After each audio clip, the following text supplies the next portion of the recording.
All right, are you ready for this month's project? This is going to be such a fun one. First of all, you are only going to need two fabrics. One is your color of choice, the other is a background. Don't think that your background has to be light like mine. Feel free to explore a dark background with this as well. Are you ready for the reveal? Here we go. This is the Mustard Seed Quilt. I'm kind of lame on my names, so there you go. That's what I've settled on. But this quilt came from some inspiration I found while shopping in IKEA. It was a rug hanging on in the rug department. I'm pretty sure the strips, it was not a strip rug, that the design was thinner. Like the strips were thinner than what I chose. I chose to go with 2.5 inches because that's an easy cut to make. Now, what makes this a little bit different from the normal blocks that I sew is you are going to sew these into strips and then you're going to subcut them and then you're going to put the blocks together.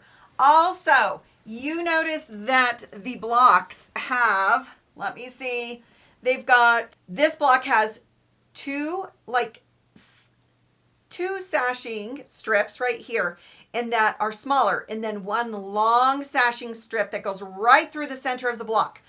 I'm going to show you how you can line those up so you don't get any blocks that are like, you know, crooked or jig-joggedy or just weird and offset. And you're like, oh my gosh, when I'm looking at the quilt, the line doesn't go all the way through. There's a little jig-jog and it just drives you crazy. So I'm going to show you how to avoid that the best you can. Also, the blocks come together really easily, and then we've got sashing in between with the cornerstones. This quilt turns out really nice just because the corner sashing stones allow you to line everything up. The blocks turn out square, and if you need to trim the blocks to square, I don't think you're going to notice much on the outside of that at all overall when you finish it. Size-wise, I've got the blocks 5 by 5, so I'm kind of weird and funny. I make square quilts. I don't know what my problem is, but if you want yours rectangular or a different shape, feel free to make as many or as little blocks as you'd like. If you want to make this a baby quilt, you could probably do it 3 by 3 and it would turn out just as cute. I'm going to call this kind of like a long weekend quilt just because you should be able to cut all of those strips in one setting. You should be able to sew them together. Fairly simple. Make your subcuts and then put your blocks together. It's kind of a little bit of mindless sewing, a little bit like just sew and go, and it turns out super nice because again, you're going to be using the sashing and the cornerstones to put it together. As far as quilting goes, I really wanted to make this simple for myself, and then I overcomplicated it, of course. I did a back and forth design, just alternating through the direction I went with each of these strips.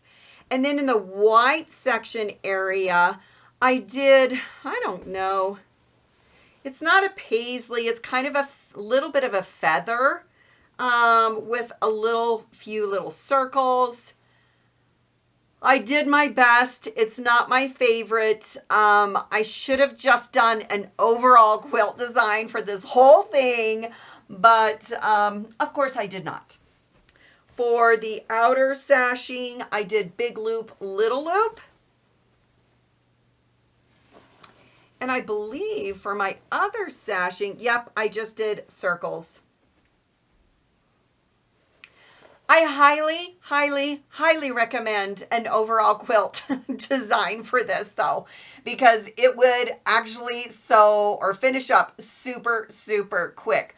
For my backing, I have this awesome roller skate fabric, which I adore. And it's kind of a teal color, but it offsets that mustard yellow color really nicely. And the roller skates are also kind of that mustard yellow color. I'll call it a lazy binding. I'm not afraid of that at all. Where I took the binding from the back, or I took the backing and I made it my binding. So I rolled it over twice and then stitched it right down. I know there's going to be a lot of gasps and that I shouldn't be doing that, but I love to finish quilts. I love to not overthink it.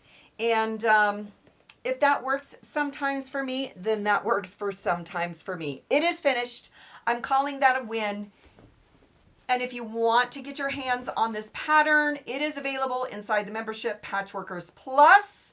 No extra cost because it just drops there once a month. There's a new fun project for you to try. And there is also, if you don't want the community and the block of the month and everything, our sewing days, you just want the pattern, it's available in the Make and Take monthly membership as well. Both links are going to be in the description for you to check out.